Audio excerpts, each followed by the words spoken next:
Hello guys! Nikani here. Nandito na ang latest update ngayong August 11 sa Legend of Ymir. And sakto, 300 days na rin po ng game, kaya marami pong events, rewards, at bagong updates ang naghihintay sa ating in-game. So tara, simulan na natin. Simulan natin sa special event. Ayan. Sigurd's Sealed Reliquary, Hidden Boon, 300-day Blessing Treasure Chest, at Anvaris Hidden Reliquary. So, dito po sa 300-day Blessing, yung pang-drop po dito ay makukuha natin sa crafting event na ipapakita ko rin po mamaya. Sunod ay sa check-in. Meron tayong 300-day celebration, 14-day check-in, na kung saan makakapag-claim kayo ng different rewards just by logging in every day. Tapos meron din po tayong mga bagong task. Ayan. Tulad lang din po na nakaraan, mag-enhance po kayo ng mga skull and hati. Ayan. Tapos meron ding 300-day festival special task. Ayan. Check nyo na lang po dyan. Kaya habang ginagawa nyo po yung mga activities nyo in-game, don't forget to check your event missions para makuha nyo rin yung mga available rewards. Sunod naman, punta tayo sa crafting event. And dito sa 300 Days Journey to Glory. Ayan. So, makikita nyo kung saan nyo makukuha itong mga drop na to. Mag-hunt lang kayo niyan. AFK kayo. Tapos, makakapag-craft po kayo nitong mga pang-collection. Ayan. Ayan. Ito po yun sa pang-draw. Ayan. Tapos, meron pang Patra. At epic na promotion. Ayan. Sunod naman, check naman po natin yung sa Ymir Pass. Ayan. Itong 300-day celebration special pass, yung price lang po nito ay 300 silver. So, huwag niyo kakalimutang bilhin to. At isa pa, meron din po tayo dito sa 300-day celebration vacation merchant na si Marglua. Ayan, kausapin nyo lang po siya and then, ayan, kukunin nyo po ito araw-araw. Bibilhin nyo po. Ayan po yung mga laman niya. Okay. Tapos, meron din po tayo dito ang Tower of Blessing. Ayan. Huwag nyo kakalimutan bilhin every 6 hours kung hindi ako nagkakamali. Tapos, meron din po sa shop. Ayan, huwag nyo kakalimutan bilhin to. 300 silver lang. At kung meron naman po kayong 300 dayas, worth it po itong bilhin. Dahil meron na siyang costume points at napakaraming pang summon.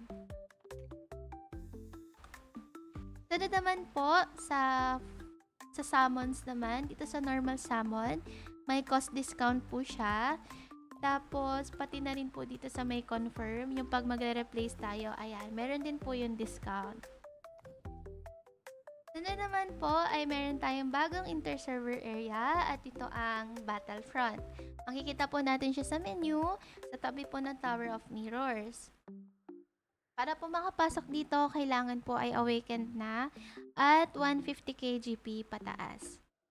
So, ito pong Battlefront nito, hunting ground po siya na party base. So, kailangan po may ka-party kayo dito dahil yung mga mobs po dito ay level 65 hanggang 75. Bale, sobrang kunat po nila at meron po silang skill na pwede kayong ma-one hit. So, yun. Kailangan talaga may ka-party kayo. Tapos, ang maganda pa dito, hindi lang po siya basta mga hunt lang kayo ng monster. Bale, pwede po kayo makapag-occupy ng area. Ayan, mapapansin nyo. May name po ng mga server. Ayan. Chess Asia 48. At kapag nakuha nyo na po yung area, yan, tulad po nitong sa level 75, itong sa chest, protected po siya ng 3 oras. At during that time, yung chest lang po yung makakapagpataas ng occupation points. Pero pwede pa rin po siya maagaw ng ibang server kapag nalamangan po nila yung occupation points. Tapos, yung occupation points po, nababawasan po siya kada oras. Tapos, mawawala po yung magiging unoccupied na siya kapag umabot po ng 0 point yung occupation points. Ngayon, ano naman kaya yung benefit na makukuha natin sa pag-occupy ng maraming area. So, kung gaano karami yung areas na control ng server natin, makakatanggap po yung server members ng Blessing of Occupying habang nasa loob lang po ng Battlefront.